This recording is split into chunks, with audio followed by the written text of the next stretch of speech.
নমস্কার। আজ আমার কাকা শ্বশুর বাড়ি বিপত্তারিণী পুজোতে আমরা সবাই উপস্থিত ছিলাম। তার কিছু অংশ তোমাদের সাথে শেয়ার করলাম। তোমরা জানিও মায়ের পুজো কেমন লেগেছে তোমাদের।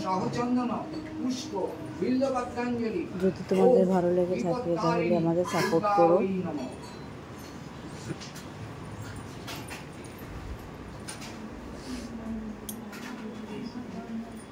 রোগ শোক হরা দেবী সর্ব সংকট নাশিনী সর্বশক্তি দাঁড়িয়ে দাঁড়িয়ে আমার মেয়ে পেয়ারা খাচ্ছে।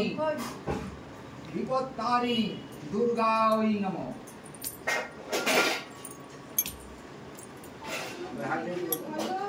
ওম সর্বমঙ্গল এখানে চলছে অঞ্জলি। শিবে সর্বার্থ সাধিকে শরণ্যে। কেন পুরোটা কেন?